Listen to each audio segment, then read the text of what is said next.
आदाब, ये आकाशवाणी पटना है। अब आप वसीम अहमद से इलाकाई खबरें सुनिए। वज़ीर-ए-आज़म नरेंद्र मोदी ने राजद और कांग्रेस को तरक्की का दुश्मन बताया है। जनाब मोदी ने आज सीवान के जसौली में जलसे-आम से खिताब करते हुए कहा कि ये पार्टियां माफिया राज, गुंडा राज और बदउनवानी की पैदावार रही हैं। उन्होंने कहा कि पंजे और लालटेन ने मिलकर बिहार के खुद एतमादी को ठेस पहुंचाया है। उन लोगों ने ऐसी लूट मचाई कि गरीबी बिहार की बदनसीबी बन गई। वज़ीर-ए-आज़म ने कहा कि नीतीश कुमार की क़यादत में एनडीए हुकूमत बिहार को तरक्की की पटरी पर वापस लाई है। वज़ीर-ए-आज़म ने कहा कि बिहार की बदहाली के दिन अब गुजरे दिनों की बात हो गई है। जनाब मोदी ने कहा कि मरकजी हुकूमत के ताउन से बिहार में डबल इंजन की हुकूमत से तरक्की की रफ्तार तेज हुई है और लोगों को फलाही मंसूबों का फायदा मिल रहा है। जलसे-आम से खिताब से कबल वज़ीर-ए-आज़म मोदी ने वीडियो कॉन्फ्रेंस के जरिए 5,900 करोड़ रुपए से ज्यादा तखमीना वाले मुख्तलिफ मंसूबों का इफ्तिताह किया और संगे बुनियाद रखा।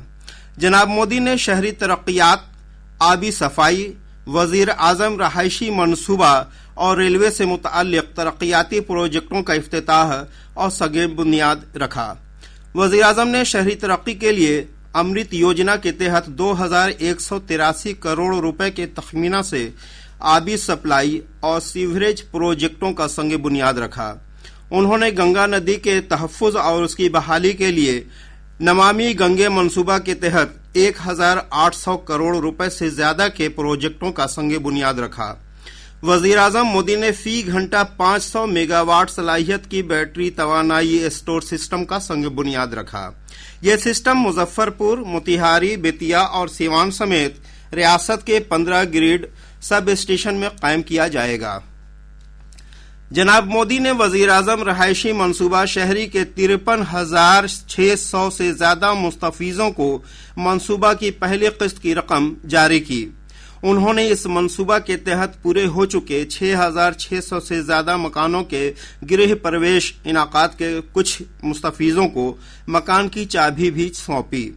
जनाब मोदी ने बुनियादी ढांचा तरक्की के लिए बिहार और उत्तर प्रदेश को जोड़ने वाली नई वैशाली देवरिया रेल लाइन मंसूबों का इफ्तिताह किया। इस पर 400 करोड़ रुपए से ज्यादा तखमीना आया है।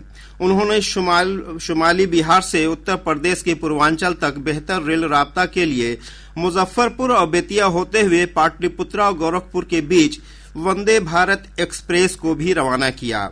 इस नई वंदे भारत एक्सप्रेस रेलगाड़ी से पश्चिमी बिहार और पूर्वी उत्तर प्रदेश के लोगों की एक पुरानी मांग पूरी हुई है। वज़ीर-ए-आज़म ने सारण जिला के मढ़ौरा के रेल इंजन कारखाना में तामीर शुदा आला सलाहियत वाले लोकोमोटिव इंजन की पहली खेप को पश्चिमी अफ्रीकी राष्ट्र गिनी के लिए हरी झंडी दिखाकर रवाना किया। बैनुल-अक़वामी योग दिवस के मद्देनजर तैयारियों को आखिरी शक्ल दी जा रही है। कल खास प्रोग्राम विशाखापट्टनम में मुनक़िद होगा, जिसकी क़यादत वज़ीर-ए-आज़म नरेंद्र मोदी करेंगे।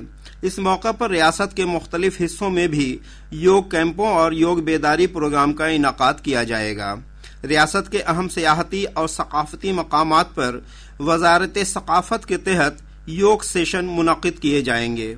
वहीं रियासत के सभी सरकारी और प्राइवेट स्कूलों में योग अभ्यास सत्र, योग संगम का इनअक़ाद होगा। योग सेहतमंद जिंदगी के लिए अतिया है। इसे हमें अपनी रोजमर्रा की जिंदगी में यकीनी तौर पर शामिल करना चाहिए। इधर पटना हाई कोर्ट में आज खुसूसी योग सेशन का इनअक़ाद किया गया है।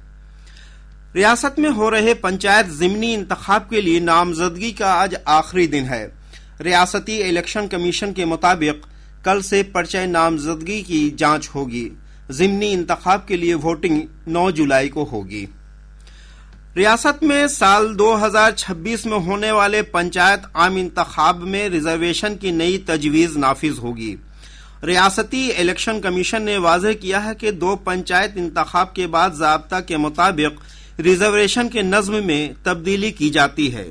पंचायत इंतखाब ज़ाब्ता के तजावीज़ के मुताबिक साल 2026 में नए मरहला के मुताबिक इंतखाब होंगे। इसके साथ ही इलाकाई खबरों का ये बुलेटिन अब खत्म होता है।